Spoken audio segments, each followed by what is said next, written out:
out of concern, out of experience, out of having witnessed a few unfortunate situations,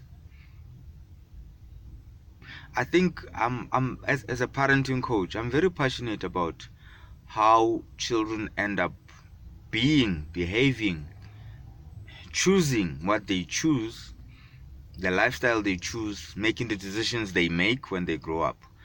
But one thing that comes to mind is some of the times children are rejected. And I'm going to be very specific and blunt about it. Rejected by their fathers.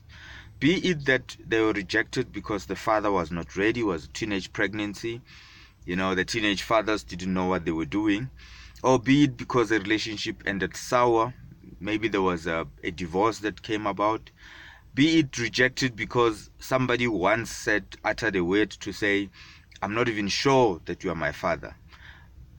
But that feeling of rejection for children has got dire consequences. It's got lasting consequences.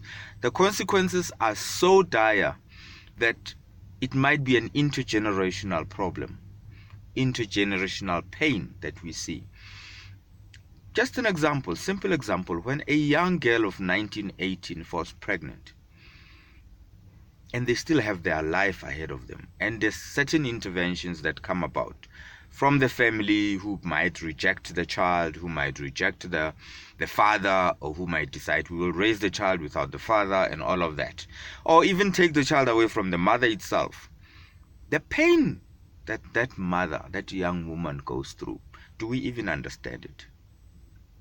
The pain that the grandparents, the grandmother, or we've got situations where in the African cultures, you'd find that, I don't know whether it's just Africans, but I know African culture more than I know any other culture.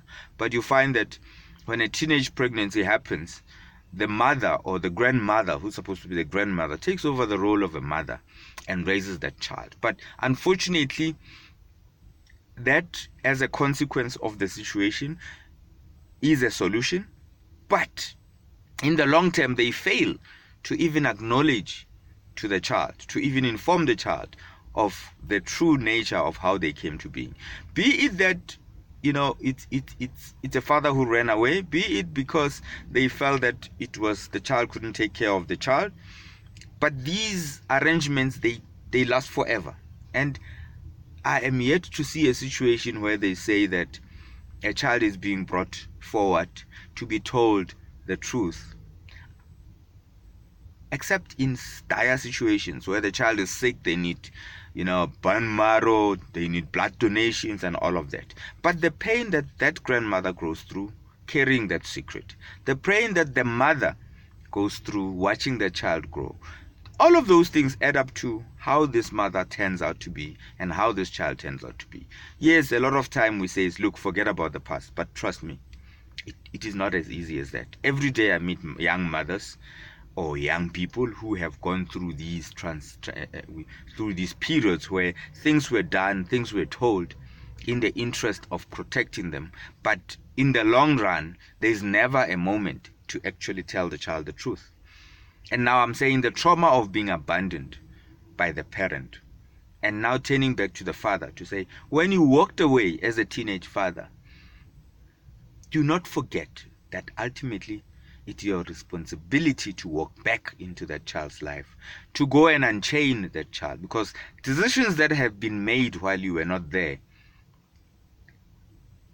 have serious consequences, and the child might be bearing those consequences all alone. So, moms, you make certain decisions, you live by them, but ultimately you need to tell the child the truth, because if you don't tell the truth, as they say, the truth has a way of coming out. And tomorrow the child doesn't even want to see you, doesn't want to speak to you, because they trusted you. You were the only lifeline they had, and now you left them high and dry. As a father who knows you've got a child somewhere out there, it is your responsibility to protect the child against whatever it is influence that they've had, whatever misinformation they've had, or lest you are contributing to that problem. So let us protect our children, because by protecting our children, we're protecting the future parents and the future generations.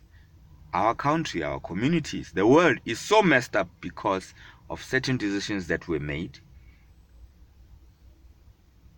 Some of them were necessary, but some of them has dire consequences. Let us make sure that the trauma that we create for valid reasons, we go and address it before it is too late.